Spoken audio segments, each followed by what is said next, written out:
People have no idea. And in fact, one of the things that you posted up here is this clip. People say, oh, no, they don't have these. Look, they're freaked out by near-Earth objects. In fact, you mentioned something, Lucas, that near-Earth objects are now considered top secret. So you can't even hack or even just go log on to the websites for U.S. or other sites that actually give you access to these near-Earth objects. You have to get it indirectly. Is that right? Yeah, they classified incoming asteroids as top secret back in 2009. So they've been preparing for this.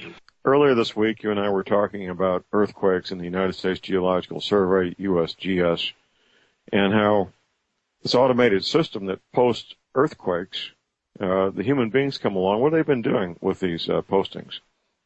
Well, basically the posting is put up for a couple minutes and then it's deleted off the USGS website. It's an automatic thing. What happens is the seismographs are hooked right up to the database, so they automatically post, and they obviously have somebody there that takes all the major incidences off. Right. Like there was a well, the automated system, the computer puts it up on the website, and a human being deletes it. Would that be an accurate statement? Yeah, that's what I would say. And basically, they've been deleting a lot of 3.5, 3.8 earthquakes of that size off there. In regarding to Operation Bluebeam, anybody with any common sense, why would the elites create a plan to project images of messiahs up in the sky, put it on paper, and then declassify it for the entire public to know about it? Why would they base their whole plan around this and then declassify and let everybody know about it? That makes no sense. It does not make any sense whatsoever. It does not. The government knows how to keep secrets when they choose to. Well, you and I have talked privately and publicly about, for example, the Black Knight satellite. It's trying to find out anything about it is like it's like trying to grab a handful of smoke.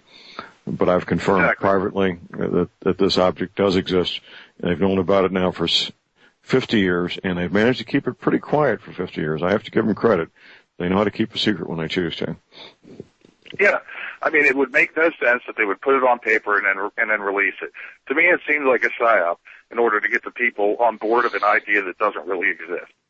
Well, lots of distractions, lots of rabbit trails, aren't there? Exactly, okay. And it's hard to find the bottom of the hole. That's for sure. Absolutely. Right. What am I missing here? That this either is or is not detrimental to our health about these chemical sprayings. Now, what am I missing? I mean, whether it's for technological reasons, is there not a health risk to some severity? Oh, yeah, with spraying anything in excess, if you drink too much milk in excess, it's going to give you problems. Anything that you do in excess, and yes, barium is going to reduce your immune system over the course of time, that's for sure. But you also have to realize that it's also going to reduce the elite's immune system and their children and their friends. Why would they spray it if it was going to affect them too? You don't see them walking around with gas masks. I mean, they're out in the open just like everybody else. All the politicians, all the people in the know, they're breathing the same stuff we are. So obviously, it's being done for a reason. And like I said, talk to any nurse, and they'll tell you what barium is used for. Look it up, and I mean, it basically absorbs radiation. So that would be the most logical excuse of why it's being sprayed so much in the air. It'd be different if they were all in their underground bunkers and spraying it. It'd be a logical theory to go down. But the fact is, they're out here in the open with all of us, and they're breathing the same things, and they're not going to do something that's detrimental to their own health. Ooh, so then, are we chasing our tail in all this Hollywood entertainment presumption? Then I would think that most of everything out there is chasing our tail at this point. It's all been centered around trying to keep down the knowledge of the brown dwarf star. Back in the 80s, remember the 70s, the big talk was Ice Age. Okay, all over the papers, the news, all that Ice Age coming, and then all of a sudden they sent up the pioneers. They found this object, and the whole thing changed.